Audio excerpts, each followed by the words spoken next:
Dimanapun kita berada, saya percaya kalau Tuhan Yesus sungguh baik dalam kehidupan kita. Mari kita ambil saat teduh sejenak sebelum kita masuk dalam hadirat Tuhan. Mintalah kepadaku, maka bangsa-bangsa akan kuberikan kepadamu, menjadi milik pusakamu, dan ujung bumi menjadi kepunyaanmu. Engkau akan meremukkan mereka dengan gada besi, memecahkan mereka seperti tembikar tukang periuk. Puji nama Tuhan. Kami percaya Tuhan bahwa Roh Kudus hadir di tempat ini Tuhan. Tidak ada yang mustahil ketika kami percaya dan berserah kepadamu. Kita angkat pujian, Roh Kudus hadir di sini.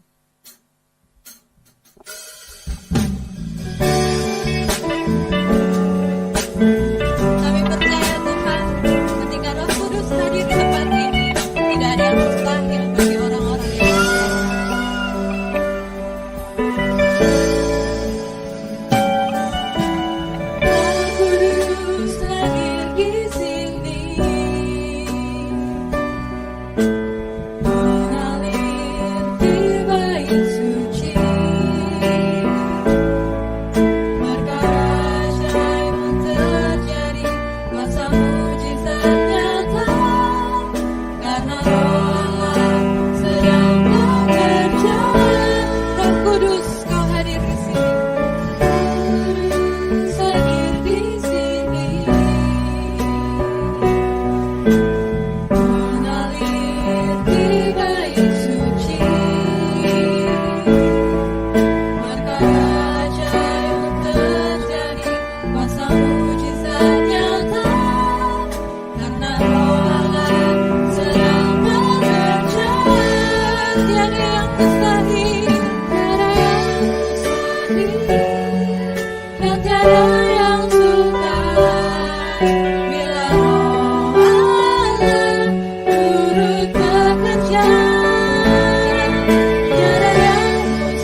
Salam Bapak Ibu yang dikasihi oleh Tuhan Yesus Kristus.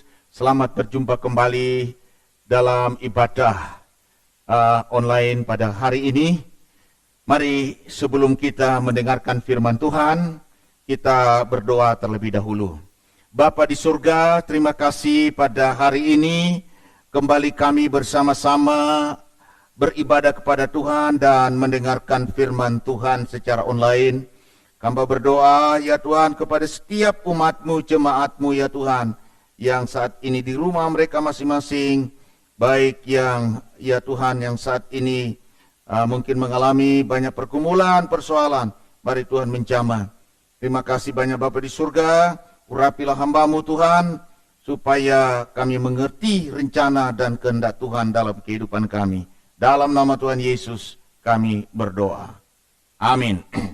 Sidang jemaat yang dikasihi Tuhan, firman Tuhan pada hari ini, pembacaan firman Tuhan dari Yohanes pasal 14, saya akan baca dari ayat 14 hingga ayat yang ke-17. Demikian bunyi firman Tuhan. Jikalau kamu mengasihi aku, kamu akan menuruti segala perintahku.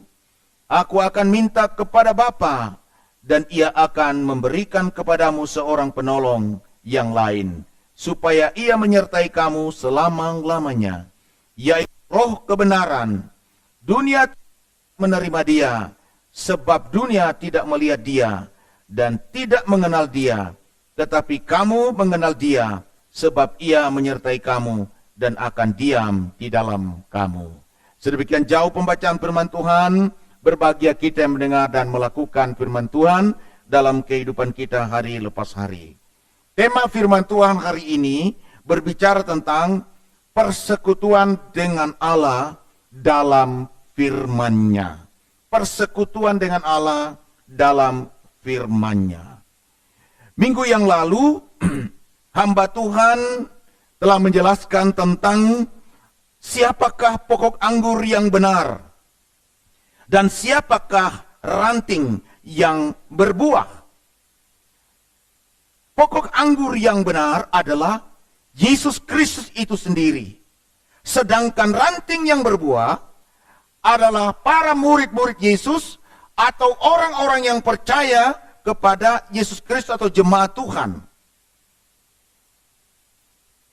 Nah, supaya ranting itu tetap berbuah, harus memiliki hubungan yang intim dengan Tuhan. Atau lengket dengan Tuhan. Artinya tidak terpisahkan. Hubungan yang intim dengan Tuhan. Dan memiliki persekutuan yang erat dengan Tuhan. Bahasa Yunania artinya memiliki koinonia. Atau persekutuan dengan Tuhan dengan erat. Yohanes pasal 15 ayat 7 berkata, jikalau kamu tinggal di dalam aku dan firmanku tinggal di dalam kamu, mintalah apa saja yang kamu kehendaki dan kamu akan menerimanya. Jadi jikalau kamu tinggal di dalam aku atau firman Tuhan dan firmanku di dalam kamu, artinya Bapak Ibu yang dikasihi Tuhan, hubungan yang tidak pernah terpisahkan satu dengan yang lain. Nah, hari ini kita akan mendengar ciri-ciri orang Kristen yang memiliki persekutuan dengan Allah dalam firman-Nya. Ciri-ciri orang Kristen yang memiliki persekutuan dengan Allah dalam firman-Nya, ayat yang ke-15 berkata demikian. Jikalau kamu mengasihi aku, kamu akan menuruti segala perintahku. Jadi ciri yang pertama, kalau kita memiliki persekutuan dengan Allah dalam firman-Nya, kita harus mengasihi Tuhan. Orang yang mengasihi Tuhan, pasti dia menuruti segala perintah-Nya. Kata-kata jikalau, ayat yang ke-15, itu berarti ini menunjukkan belum tentu dia mengasihi Tuhan. kata jikalau. Ya. Jadi artinya tidak semua orang Kristen atau pengikut Yesus mengasihi Tuhan. Sekalipun Bapak, Ibu, dan Saudara begitu aktif dalam gereja, bahkan mungkin sudah terlibat dalam pelayanan. Sebab orang yang mengasihi Tuhan adalah orang Kristen yang juga menuruti firman Tuhan atau melakukan perintah-perintah Tuhan. Latar belakang daripada ayat ini, Bapak, Ibu, Saudara yang kasih dalam Tuhan, saat itu para murid, ya, karena para murid menahan Tuhan supaya tidak pergi ke surga.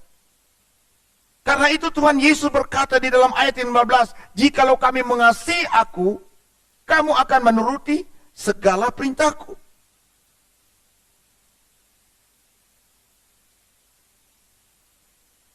Perlu kita ketahui ada macam-macam orang Kristen, Bapak Ibu yang dikasih Tuhan. Yang pertama, ada orang Kristen yang mengira mengasihi Tuhan, tetapi tidak taat kepada firman Tuhan. Ada orang Kristen berpikir bahwa dia taat kepada Tuhan, tetapi tidak mengasihi Tuhan. Ada juga orang Kristen sama sekali tidak mengasihi dan tidak taat kepada perintah Tuhan. Jadi Bapak, Ibu, dan Saudara yang kasih dalam Tuhan, yang Tuhan mau adalah mengasihi dan taat kepada perintah Tuhan. Nah, apa yang sebenarnya yang menyebabkan orang Kristen tidak mengasihi dan tidak taat kepada firman Tuhan? Yang pertama, Bapak Ibu yang dikasih Tuhan, 1 Yohanes pasal 1 ayat yang kelima. Dan inilah berita yang telah kami dengar dari Dia dan yang kami sampaikan kepada kamu. Allah adalah terang dan di dalam Dia sama sekali tidak ada kegelapan. Jadi yang menyebabkan orang Kristen tidak mengasihi dan tidak taat kepada firman Tuhan adalah masalah dosa. Hidup di dalam kegelapan. Yang kedua, Bapak Ibu yang dikasih dalam Tuhan, apa yang menyebabkan orang Kristen tidak mengasihi dan tidak taat kepada perintahnya? Ya. Itu di dalam 1 Yohanes pasal 2 ayat 16. Sebab semua yang ada di dalam dunia, yaitu keinginan daging dan keinginan mata, serta keangkuhan hidup, bukanlah berasal dari Bapa melainkan dari dunia. Mari kita bandingkan lagi 1 Timotius pasal 6 ayat 10. Karena akar segala kejahatan ialah cinta uang. Sebab oleh memburu uanglah beberapa orang telah menyimpang dari iman dan menyiksa dirinya dengan berbagai-bagai duka. Jadi kita melihat di sini yang kedua, yang menyebabkan orang Kristen itu tidak mengasihi Allah dan tidak taat kepada perintahnya, itu karena lebih mengasihi uang atau dunia daripada mengasihi Tuhan. Yang ketiga, itu 1 Yohanes. Maaf. Yang ketiga, tidak apa-apa ya. Yang ketiga, 1 Yohanes 3 ayat 17 dan 18. Barang siapa mempunyai harta duniawi dan melihat saudaranya menderita kekurangan, tetapi menutup pintu hatinya terhadap saudaranya itu, bagaimanakah kasih Allah dapat tetap di dalam dirinya? Anak-anakku, marilah kita mengasihi bukan dengan perkataan atau dengan lidah, tetapi dengan perbuatan dan dalam kebenaran. Jadi yang ketiga, Bapak Ibu yang Saudara yang kasih dalam Tuhan, apa yang menyebabkan orang Kristen tidak mengasihi Allah dan tidak taat kepada perintahnya, itu karena kebencian. Ya.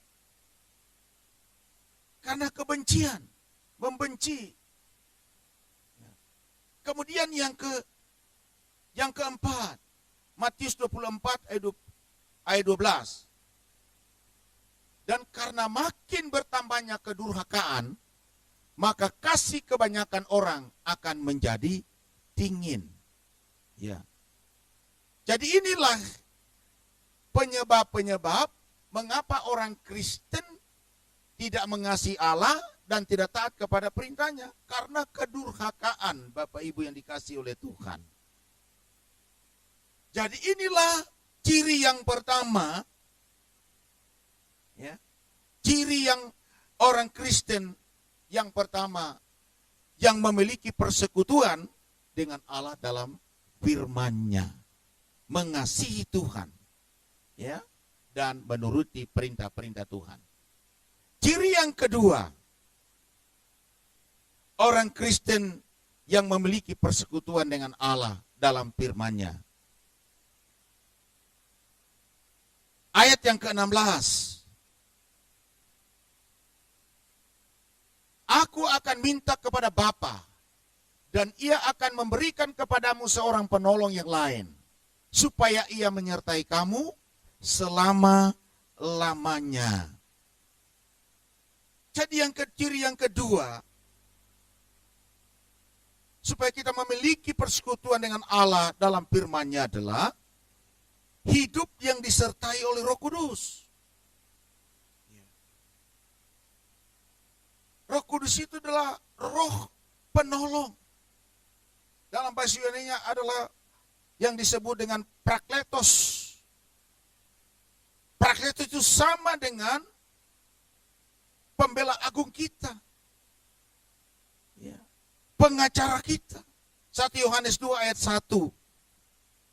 1 Yohanes 2 ayat yang 1. Anak-anakku, hal-hal ini kutuliskan kepada kamu supaya kamu jangan berbuat dosa. Namun jika seorang berbuat dosa, kita mempunyai seorang pengantara pada Bapa, yaitu Yesus Kristus yang adil. Jadi Roh Kudus adalah Parakletos, pembela kita. Ya. Roh Kudus atau Parakletos, pembela agung kita. Ya. Membela kita dari kuasa kegelapan. Kuasa setan yang seringkali mendakwa kita. Namun di hadapan Allah, kita dibela. Contoh di dalam Wahyu pasal 12 ayat 9 dan 10. Wahyu pasal 12 ayat 9 dan 10. Dan naga besar itu, si ular tua, yang disebut iblis atau Satan, yang menyesatkan seluruh dunia, dilemparkan ke bawah. Ia dilemparkan ke bumi bersama-sama dengan malaikat-malaikatnya. Mari kita bandingkan lagi Ayub pasal 2 ayat 1 sampai 5. Ayub pasal 2 ayat 1 sampai 5. Pada suatu hari datanglah anak-anak Allah menghadap Tuhan, dan di antara mereka datang juga iblis untuk menghadap Tuhan. Maka bertanyalah Tuhan kepada iblis, dari mana engkau? Lalu jawab iblis kepada Tuhan, dari perjalanan mengelilingi dan menjelajah bumi. Firman Tuhan kepada iblis, apakah engkau memperhatikan hambaku Ayub? Sebab tiada seorang pun di bumi seperti dia, yang demikian saleh dan jujur, yang takut akan Allah dan menjauhi kejahatan. Ia tetap tekun dalam kesalehannya, meskipun engkau telah membujuk aku melawan dia untuk mencelakanya tanpa alasan. Lalu jawab iblis kepada Tuhan, kulit ganti kulit. Orang akan memberikan segala yang dipunyainya ganti nyawanya. Tetapi ulurkanlah tanganmu dan jamalah tulang dan dagingnya. Ia pasti mengutuki engkau di hadapannya, di hadapanmu. Ya. Bapak Ibu Saudara yang kasih dalam Tuhan, kita melihat di sini setan mendakwa. Ya. Namun di dalam hatinya mengintimidasi manusia. 2 Korintus 7 ayat 10 juga dikatakan, Sebab duka cita menurut kehendak Allah menghasilkan pertobatan yang membawa keselamatan dan yang tidak akan disesalkan. Tetapi duka cita yang dari dunia ini menghasilkan kematian.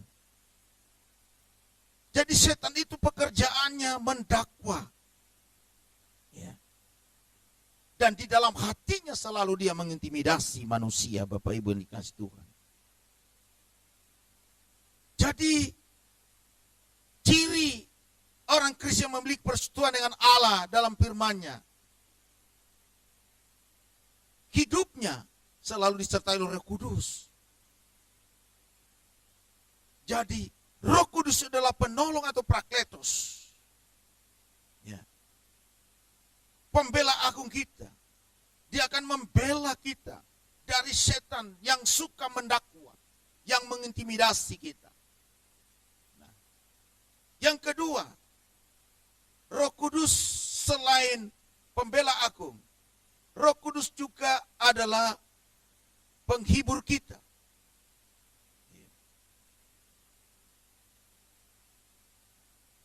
Kita selalu dihibur dari kesukaran, dari kesedihan yang kita alami dalam hidup ini.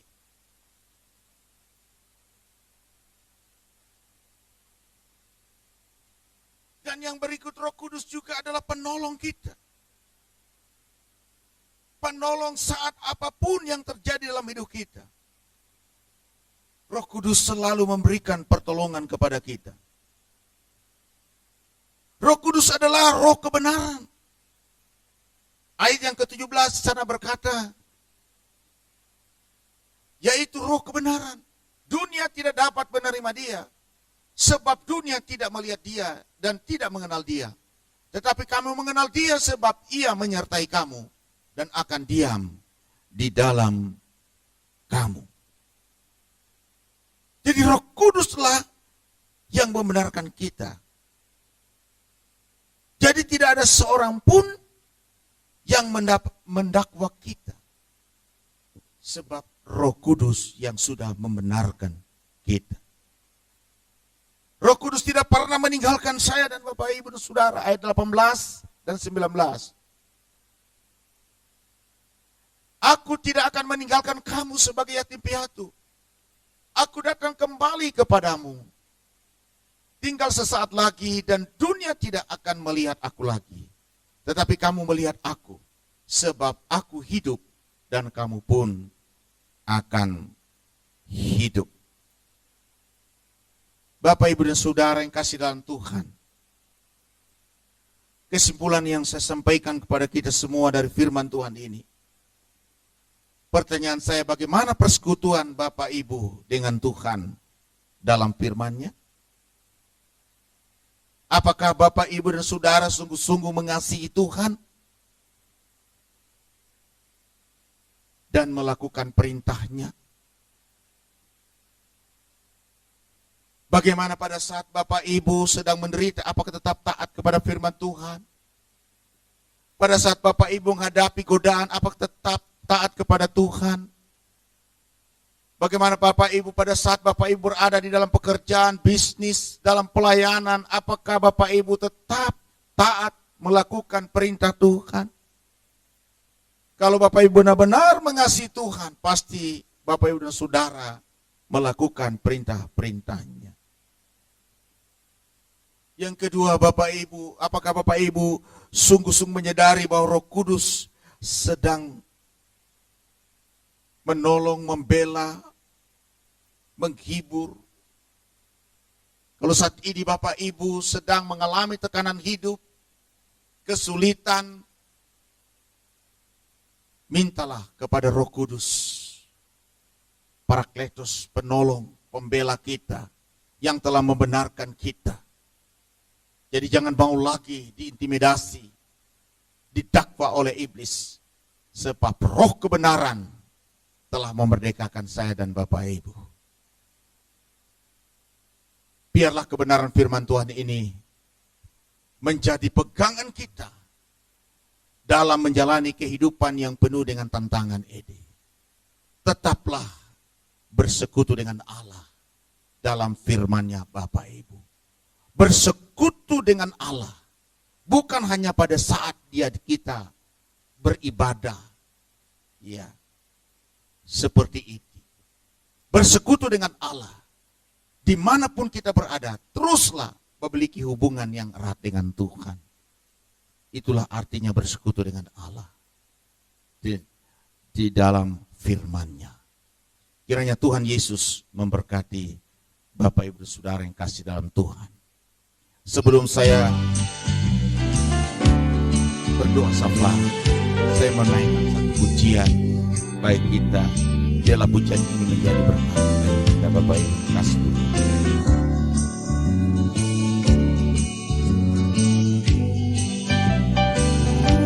Lemah Yesus kuasa,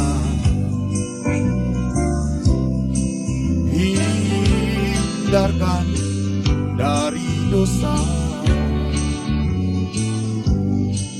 dan ku berbahagia serta senang selamanya. Lebih dekat padamu, itu permohonanku. Setiap hari sertamu, oh Tuhan, tolong padaku. Tuhan, berikanlah kami kekuatan untuk senantiasa mengasihi Engkau dan patuh dekat kepada perintah-perintah. Tanpa pertolongan Roh Kudus, kami tidak dapat menghadapi godaan dan cobaan dari dunia ini. Karena diberikan kami pengharapan, penghiburan oleh kuasa Roh yang haleluya.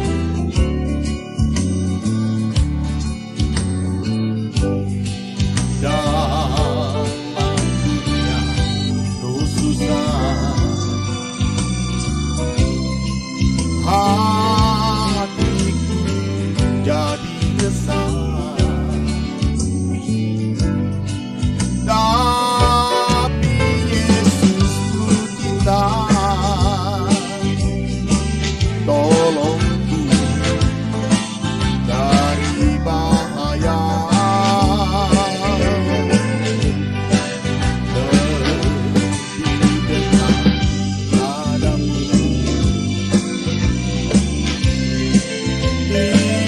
itu permohonanku. Setiap hari sertamu, oh Tuhan, tolong padaku. Lebih dekat padamu, itu permohonanku. Setiap hari sertamu,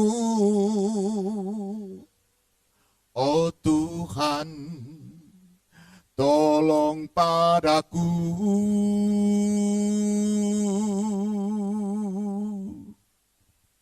Mari kita satu dalam doa. Bapa, di dalam nama Tuhan Yesus, kami mengucap syukur dan terima kasih Tuhan untuk kebenaran firman-Mu pada hari ini.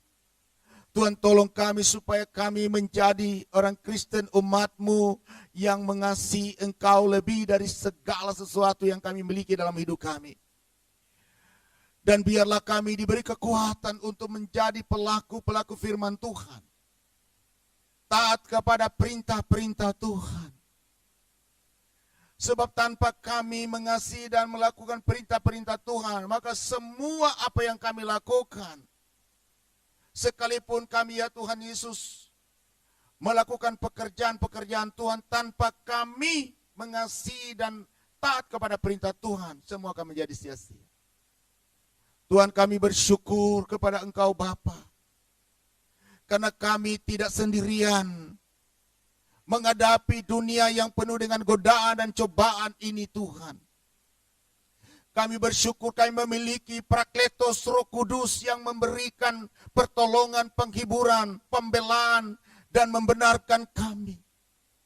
Sehingga tidak ada alasan bagi iblis lagi untuk mendakwa dan mengintimidasi hidup kami. Terima kasih banyak Tuhan. Dan pimpinlah kami Roh Kudus, agar hidup kami sesuai dengan kehendak-Mu ya Bapa. Berkatilah seluruh sidang jemaat Tuhan yang hadir pada hari ini. Dimanapun mereka berada, mungkin saat ini mereka dirundung duka cita karena berbagai-bagai macam tekanan hidup. Oleh pertolongan Roh Kudus, mereka dimerdekakan dari segala macam bentuk penderitaan. Yang sakit Tuhan sembuhkan. Yang susah Tuhan beri penghiburan. Yang patah hati Tuhan berikan mereka semangat lagi. Terima kasih banyak Bapa di surga. Berkatilah seluruh anggota keluarga jemaat-Mu ya Tuhan. Diberkatilah setiap usaha dan pekerjaan dan bisnis jemaat-Mu Bapa. Mungkin dalam bulan ini mereka belum beruntung. Tapi yakinkanlah bahwa sekalipun fakta itu selalu berubah. Tetapi kebenarannya Yesus tidak pernah berubah.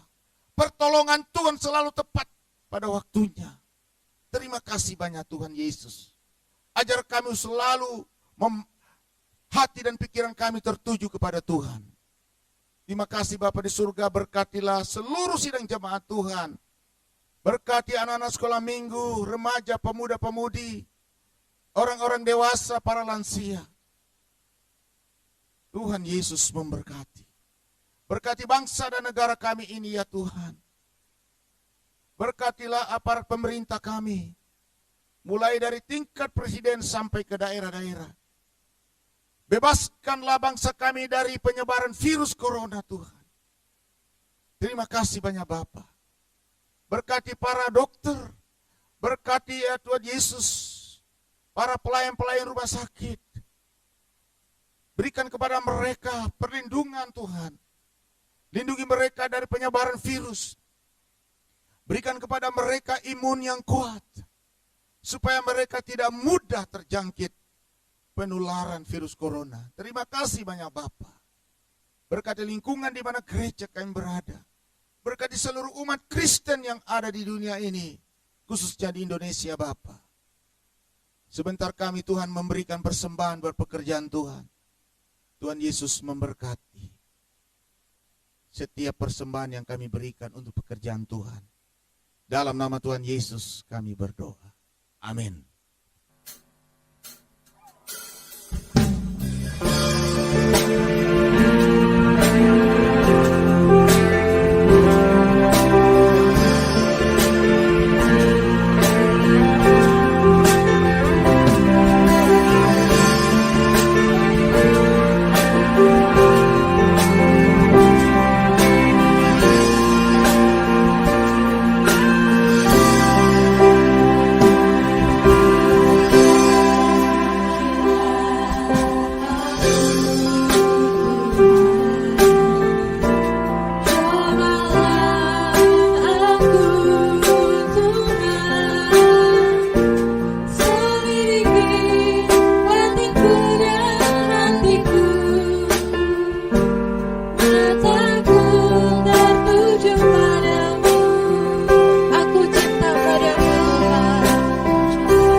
berkuasa,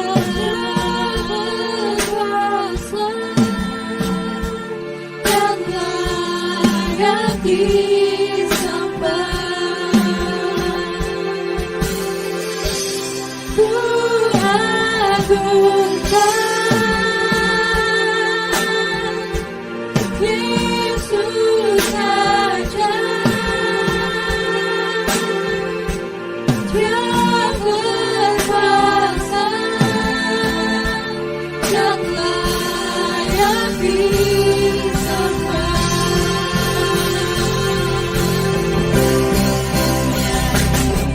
Hosana bagi rajaku yang duduk di tahta. Aku muliakan dan ku agungkan, Kau layak disembah. Nyanyi Hosana,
Sidang jemaat yang dikasihi oleh Tuhan Yesus Kristus, setelah kita mendengarkan firman Tuhan, saatnya kita akan kembali ke tempat kita masing-masing.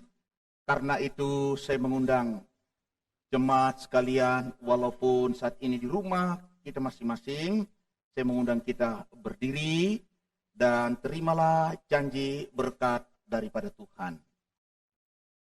Tuhan mengasihi engkau dan mengasihi seluruh anggota keluargamu, melebihi bangsa-bangsa yang tidak mengenal Allah. Tuhan akan mencurahkan berkat-Nya berlimpah-limpah atas seluruh anggota keluargamu.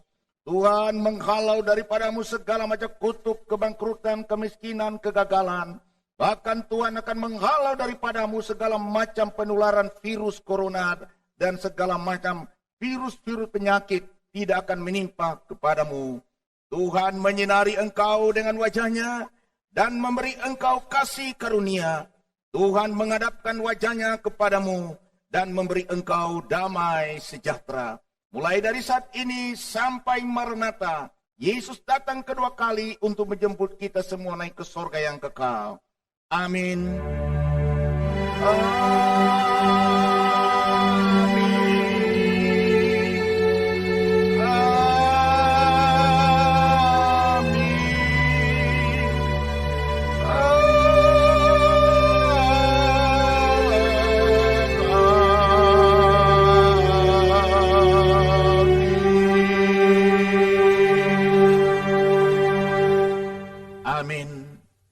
Dipersilakan duduk kembali.